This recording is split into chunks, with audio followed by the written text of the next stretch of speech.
let's continue learning from Anne as she explains why this technique works and why we were using this right now.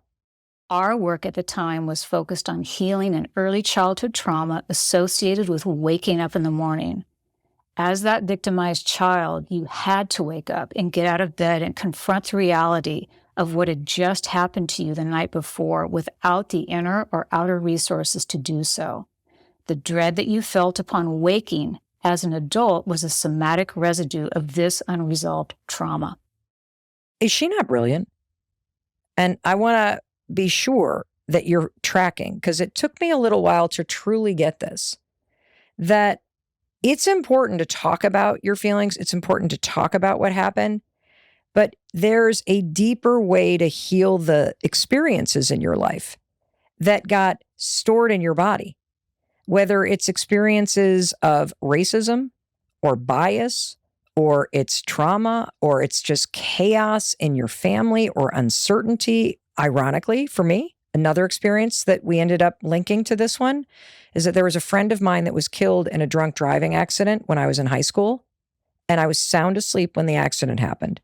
And my mom came into the bedroom, and I woke up in her arms to her crying.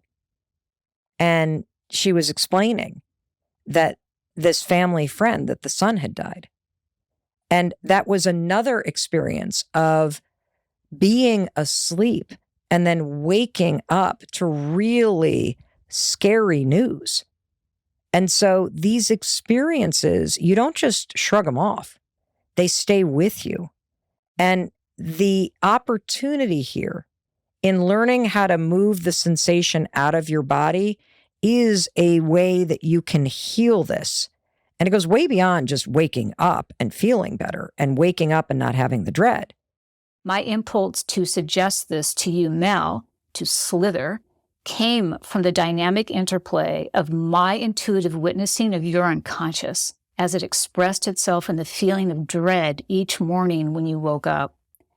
The dread for you caused you to freeze, to be immobilized, unable to move into your day with a sense of safety and well-being. It took me a while to truly grasp what Anne was teaching me. And so I want to try to simplify this and bottom line it for you. You have all of these experiences that have happened in your life that are now stored in your subconscious mind and in the sensations in your body. You don't ever really get rid of it until you truly process it.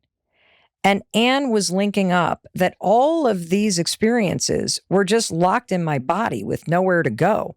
And so the dread that I was feeling, the overwhelm, the negative thoughts, the sense that something was wrong, these are things that were happening on the surface that told Anne that there was something much deeper going on. There was a stuck sensation or experience that needed to be moved out of my body. And her strategy was, instead of trying to push through it and soldier forward and just keep moving on, Mel, it's time to move toward it, to join with it, and to truly push it out of your body. And that's exactly what you're going to learn how to do today. And so I want to explain in detail the process of slithering. Now, giant disclaimer, I'm not a therapist. I am just a person that has had a lot of screwed up things happen, and I'm doing my best to heal them, and I'm sharing what worked for me. And Anne is not your therapist. This is a resource and a suggestion that is there for you to try. And for me, this was life-changing. And I'm pretty sure if you lean into what she's saying and offering to you, it'll be pretty life-changing for you and the people that you love too. So I'm going to walk you through slithering. And as you're listening to this, you're going to hear all kinds of sounds. The most important thing for you to remember is, instead of pushing through the sensation, and whatever it is for you, whether it's on edge or heaviness or dread or overwhelm, you're just going to join with it and move with it. And for me, the sensation is dread. So it's this heaviness. And that's why it's hard to launch myself out of bed some mornings, or it used to be. And so I'm starting laying down. Imagine I've now got one foot on the floor. Now I've got another foot that is coming out of the bed. My body is still on the bed, but now I am dripping down the side of the bed. No joke. Oh my God. I'm getting on the floor. And now my full body is on the floor. And when I first started doing this, I would literally land. By the time I slithered and slank out of bed, I would just lay on my stomach on the floor. And, I really took Anne's words to heart. That instead of like truly fighting the heaviness, embrace it. Let the heaviness just consume you and allow it to have you roll out of bed. And then I would just kind of start to move, and I'm writhing around on the floor, just literally like bending my knees and kind of almost like if you're in an exercise class and they're asking you to just kind of move your body in whatever way. And all you're doing is you're kind of breaking up the heaviness. Like when you're laying in bed, what I noticed is that it just kind of sits there. But when you start to move around, and then I would just like roll around. And Anne said to me, Mel, just lay on the floor and kind of twist and turn and move your body in whatever shape you want until you start to feel that heaviness break apart. And so I'm literally laying on the floor right now and I'm twisting. And because so much of what's stored in your body first comes to you as a sensation, you feel on edge, or you feel heavy, or you feel like something's up. That sensation is what we're moving through. And for the first couple mornings, I would literally lay here on the floor, as pathetic as it sounds, for like a minute or two. And then at some point, what Anne was saying is that you'll start to feel the heaviness break apart. And the slow movement is what starts to break apart the sensation that had been pinning you in bed. And as you move your body, and you probably hear me on the floor, strange things start to happen. Like your mind now is like, what are you doing? And I'm no longer thinking about the day because I'm thinking about how I'm like on this floor and I want the feeling to get out of my body.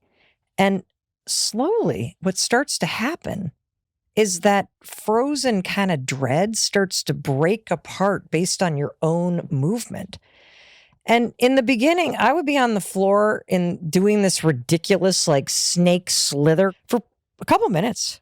And then all of a sudden, you feel freed from it. You're not done yet.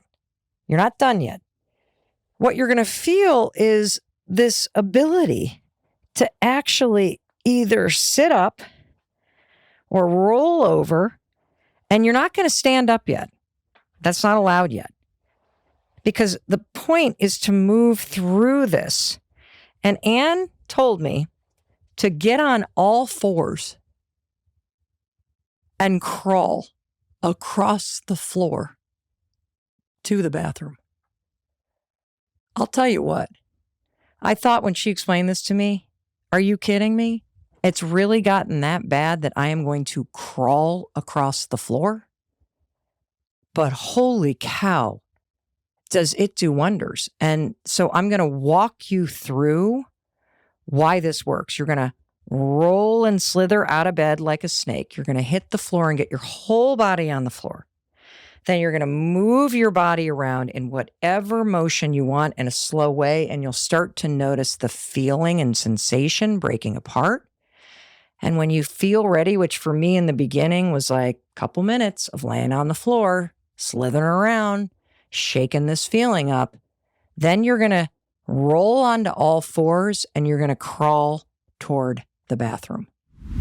So Anne said, you stay on the ground for as long as it takes to start to feel like it's breaking up. And then eventually you're going to roll off the ground and onto all fours, which feels ridiculous, honestly. Like I remember when I was learning this technique and I got up that first morning on my all fours and I'm thinking, am I really going to crawl to the bathroom? Now, keep in mind at this point, I'm sleeping in a bunk room and the bathroom is down the hall.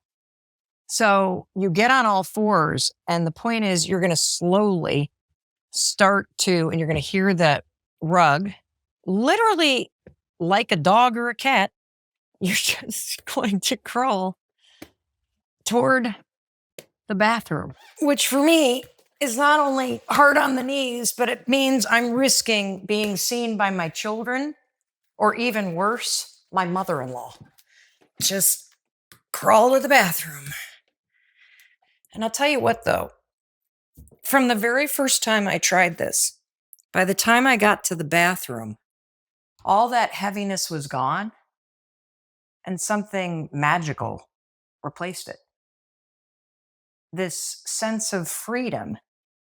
By the time I got to the bathroom, that I wanted to stand up. I wanted to face the day. I had moved with and through the heaviness, that it was no longer in me, and I felt something else, which was empowerment. And it seems ridiculous that crawling across the floor or slithering out of the bed and onto the floor like a snake and moving through it would have this impact. But I did this every single morning for 6 weeks. And I kid you not, slithering not only got me out of bed on those mornings, it did something way more miraculous. In order to move trauma through your body or to get rid of these negative and heavy sensations, you got to drop from the neck down and process it in the body. And that's exactly what Anne was guiding me in doing when she taught me how to slither. I wanted you to have the benefit of hearing Anne explain exactly why she taught me this technique and how it was working to break apart all the frozen and stuck experiences in my body and set me free. Let's take a listen. The best way to work with a symptom, a somatic symptom like this, is to join with it, turn towards it, amplify it. When you did so, the residue shifted from frozen to thawing to fluidity. Your nervous system shifted from a state of distress to neutral and then to calm. I prompted you to join with the feeling of dread and imagine if it could move. How would it move? Would it slither? Let your body slither out of bed, onto the floor, move slowly. Notice how the dread wants to move. Let the dread lead the movement. Slithering is the tool you use to transform the trauma residue. Your body now is more likely to associate a sense of well-being and safety when awakening to a new day.